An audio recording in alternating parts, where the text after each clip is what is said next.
My name's Joe. I've been a member here at Station 23-2 in Mullica Hill for 3 years now. I'm 22 years old. I'm a first-generation firefighter in my family.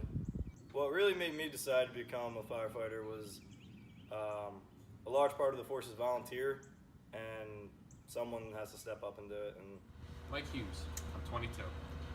A normal day has its slow moments. Sometimes you don't see any calls, sometimes you see 10 in one day. Typically it's a lot of waiting around, maybe training until the pager goes off, and then it's full speed ahead.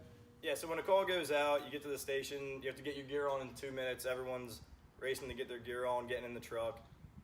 Every call is different, whether even from one crash to another, no matter what it is, it's always different.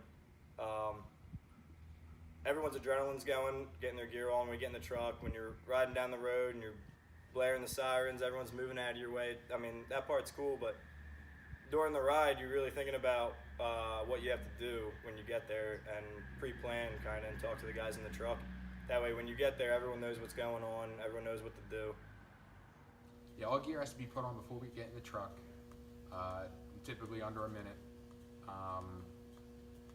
Most guys do pants first, then hood, jacket, helmet, and gloves, and then we put our air packs on when we're in the truck because they're mounted in the seat. At any moment, we could be called to a 10-minute call or a 4-hour call, you never know.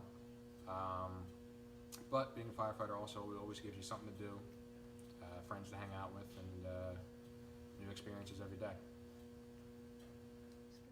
In fire school, they teach you all about the behavior of fire and basically how to survive when you're inside a burning building. They teach you proper hose techniques. Fire school, yes. Each year there's classes that begin in the fall and the spring. I believe they're roughly 5 months. And once completed, you graduate with a Firefighter 1 certificate, as well as hazmat ops, hazmat awareness, and ICS 100 and 700. You start off learning about your gear and equipment. Then you start learning about reading smoke conditions, building construction, different techniques for fighting fire. And then after quite some time in the classroom, they take you out into the training grounds and do some on-hands training. When I went to fire school, we had a test every Saturday morning. Once a week, we have drill night. Every Tuesday night, we go over anything from throwing ladders on houses to search and rescues to car rescues or fire suppression. We go over a lot of it because you have to keep training and keep learning. There's always more to learn. When you think that you know it all, that's when you're going to start making mistakes. The first Tuesday of every month is a business meeting, and then every Tuesday after that is a different drill. Sometimes it's engine ops, sometimes it's rescue drills, a pump drill for the drivers, all sorts of things. You can become a firefighter at 16. You'll be a junior member. Basically, you'll be helping out everyone who went through fire school and everything. So you can't go inside, but you can still help out. To be able to pack up and become PAC certified, you put the mask on and everything, you go inside the burning building. You have to go through fire school to become Fire 1, and that takes, depending on which course you go to, about 6 months. You go through all kinds of training. Every year we get re-certified in CPR. You also learn that in the Fire Academy initially. Some of my least favorite calls are car crashes. A lot of times they're due to intoxicated driving, and it never ends up good. Most extreme thing, a lot of things we see are extreme, like lumberyard fire or fatal car accidents, things of that nature. After seeing a lot of crashes, it really changes your view while you're driving your vehicle. Honestly, I drive a lot more cautious now after seeing a lot of crashes out there on highways or even just back roads. They can really go wrong, so you really got to stay focused. I would say my least favorite thing about being a firefighter is just the fact that there's a chance on whatever call you go to, whether it's a crash or a fire or really anything. My worst fear would be somebody I know being the one that needs help. Yeah, part of being a firefighter is you're going to have to see some tough stuff, and it does stay with you. I mean, you see it on the call, but it'll follow you back to the station, back to your house. It does stick with you in your mind. And it really just opens your eyes. It kind of makes you realize not to take the time that you have with your family and friends for granted, as these are accidents and they could happen to anyone at any time. When available, all members here are on call at all times. We're excused for work, but if we get a call, we're expected to show up and respond.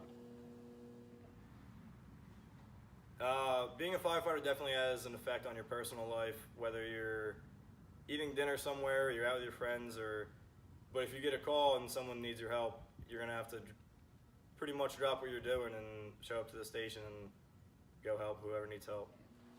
You have to be able to listen, comprehend. You need leadership skills. You definitely have to be accepting to learning new things. To drive a truck here, you have to be 21 years old and go through vigorous training, many hours with on-the-road training before you can drive the trucks. Here at our station, we have a tender, which holds 3,000 gallons of water. We have a rescue, a regular engine, a quick attack, a brush truck, a utility, a Humvee, and a boat. So I've met people here who will probably be friends for a lifetime, who I wouldn't have met without joining. At most firehouses around the country, everyone really is a team. It's a brotherhood. Everyone's got a connection. We share all the same interests, and we're all really here for the same reason. Culture of the firehouse. It has its ups and downs. Sometimes there's drama. Sometimes everyone's friends.